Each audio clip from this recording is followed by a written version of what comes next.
امام علی مقام کو باقاعدہ صحابہ کرام نے روکا تھا، آپ نہ جائیں۔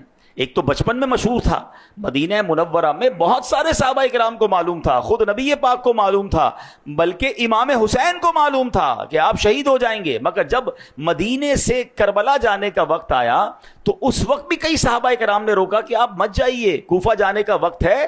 کہا کوفہ والے وفا نہیں کرتے، حضور آپ نہ جائیں۔ اور صحابہ کرام کو یہی خوف تھا کہ یہ کہیں وہی وقت تو نہیں کہ جس میں ان کو شہید ہونا ہے اور اسی سفر میں یہ شہید نہ کر دیے جائیں۔ اللہ اکبر۔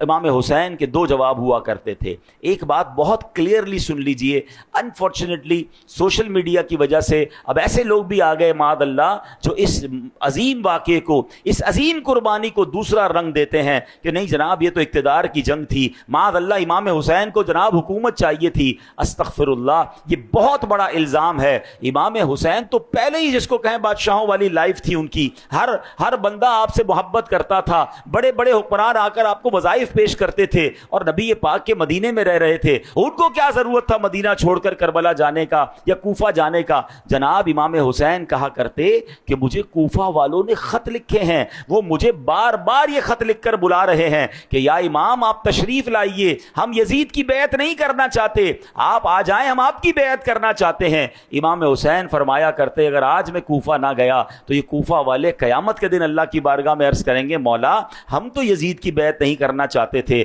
ہم تو امام حسین کو بلاتے رہے، وہ تشریف نہ لائے، ہم ان کی بیعت نہ کر سکے۔ یہ دینی ذمہ داری تھی، یہ ان کا درد تھا جو امام حسین وہاں پر گئے۔ تو یاد رکھیے آپ جنگ لڑنے نہیں، آپ اقتدار لینے نہیں، آپ تو اسلام کی دعوت اور نیکی کی دعوت دینے گئے تھے۔ ارے کوئی لڑائی کرنے اپنے بیوی بچوں کو لے کر جاتا ہے، کوئی 6 مہینے کے علی اصغر رضی اللہ عنہ کو لے کر جاتا ہے، آپ تو دعوت پر گئے تھے، بلاوے پر گئے تھے۔ اچھا جب صحابہ کرام آپ کو انٹرسیپٹ کر رہے تھے نا کہ نہ جائیں، آپ نہ جائیں، وہاں معاملات اچھے نہیں ہیں، تو امام حسین نے اپنا ایک نمائندہ بھیجا حضرت مسلم بن عقیل رضی اللہ عنہ جو آپ کے کزن بھی تھے کہ آپ جا کر پہلے حالات دیکھیں۔ اب اللہ کی شان دیکھیں، جب وہ وہاں پہنچے تو کوفہ والوں نے ہزاروں کی تعداد میں آپ کی بیعت کرنا شروع کر دی۔ ایوریبڈی کم اینڈ جوائن ہم۔ آپ تو بہت خوش ہوئے کہ اتنی عزت دے رہے ہیں، سارے یزید کے خلاف ہیں، سارے امام حسین کے چاہنے والے ہیں۔ تو انہوں نے امام حسین کو لیٹر لکھ دیا کہ حضور اب آپ آ جائیں کوفہ، یہاں تو معاملہ بڑا اچھا ہے۔ مگر وہاں خط لکھنا تھا اور یہاں کوفیوں نے بے وفائی کرنا شروع کی۔ اب ابن زیاد نے ان کوفہ والوں کو ڈرایا کہ یہ تم کیا کر رہے ہو، اگر تم نے یزید کے خلاف جانا شروع کیا تو میں تمہیں تباہ کر دوں گا، تمہاری پراپرٹی ضبط کر لوں گا، تمہارے لوگوں کو قتل کر دوں گا۔ ایک ایک کر کے لوگ دور ہوتے گئے، حضرت مسلم بن عقیل کے پاس کوئی نہیں تھا، مگر آپ کے وہ تاریخی جملے تھے۔ آپ کہتے ہیں مجھے اپنی جان کی پرواہ نہیں ہے، مجھے امام حسین کی فکر ہے کہ میرا خط لکھنے کی وجہ سے وہ مدینہ منورہ سے مکہ اور اب مکہ سے کوفہ کے لیے روانہ ہو چکے ہوں گے۔ بہرحال صحابہ کرام پھر بھی روکتے رہے۔ تو امام حسین کا تاریخی جواب سنیے گا۔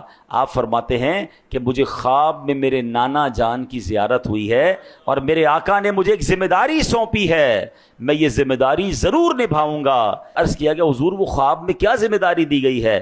تو حضرت امام حسین فرماتے ہیں یہ وہ راز ہے جو میں جیتے جی کسی کو نہیں بتاؤں گا۔ اللہ کی رضا تھی، اسلام کی ایک عظیم ذمہ داری تھی۔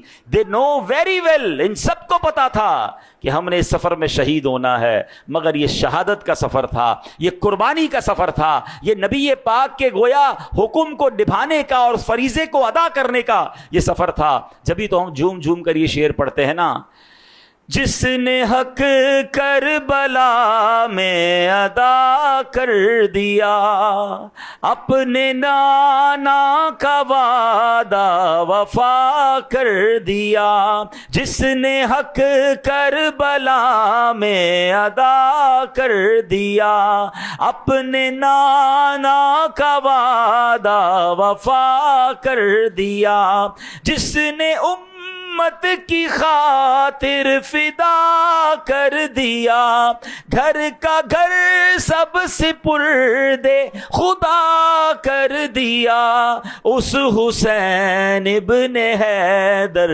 پہ لاکھوں سلام، اس حسین ابن حیدر۔